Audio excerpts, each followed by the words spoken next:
என் நன்றி கொன்றார்க்கும் உய்வுண்டாம் உய்வில்லை செய் நன்றி கொன்ற மகற்கு என்ற வள்ளுவனின் வரிகளில் ஏனோ எனக்கு ஒரு அச்சம். பள்ளி பருவம் முடிந்து பயத்தோடு வரும் நம்மை இந்த கல்லூரி வாசல் வரவேற்கும். காணாத முகங்களும் கைகோர்த்து நம்மை அரவணைக்கும். பண்டமாற்று முறையும் இங்கேதான் கற்றுக்கொண்டோம், பாசப்போரும் இங்கேதான் கற்றுக்கொண்டோம். நிறைய நிறைய கனவுகளும் நிறைவேறா ஆசைகளும் இங்கேதான் பகிரப்படும். பாரதி கண்ணம்மா பாக்யலட்சுமியும் இங்கேதான் பேசப்படும். புத்தகங்கள் திறந்தபடி கண்களும் விழித்தபடி நாங்கள் கனவுகளில் மிதப்போம்.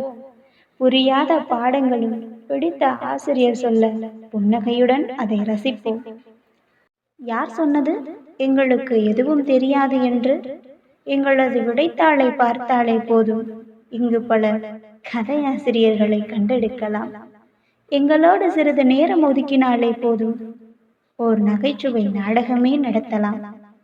கயலரங்கில் எங்களது இசைக்கு முன்னால் இளையராஜாவும் இளையராஜாதான்.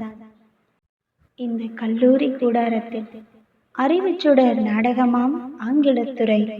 அதற்கு அமலா மேம் தான் தலைமையுரை.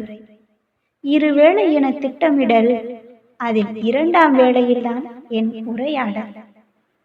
முதல் பகுதியை முடித்துவிட்டு வாருங்கள், முறைகேடு இருப்பின் மன்னித்துக் கொள்ளுங்கள். நளினி மேம் வகுப்பை எப்படி மறப்போம்? சௌமியா மேம் வந்தால் நாங்கள் சிறகடித்து பறப்போம். ஞானசெல்வி மேம் பற்றி அறிந்து கொள்வோம். என்ஜி மேம் என்றே நாங்கள் சுருக்கிச் சொல்வோம். பியூலா மேம் காரில் எங்கள் முகம் பதித்தோம். பொன்னியின் செல்வன் கதையில் மூழ்கி தவித்தோம். சாந்தி மேம் அறிவை களவாட நினைத்தோம். ஜானகி மேம் வந்து டெஸ்ட் என்றால் திகைத்தோம். பாலா மேம் பொன்னிடம் குறும்புகள் செய்தோம். சுமதி மேம் பாடத்தில் குறிப்புகள் நெய்தோம். ராஜி மேம் பண்பை ஏற்று நடந்தோம். பொன்மாரி மேம் அன்பில் தோற்று கிடந்தோம். தேன்மொழி மேம் வகுப்பில் தேனியாக மொய்த்தோம். ஜாகிரா மேம் சொல்வதை எங்கள் அறிவோடு தைத்தோம். சுபா மேம் அருகே விரும்பி போனோம். பிரேமா மேம் வேகம் கண்டு வீழ்ந்தே போனோம்.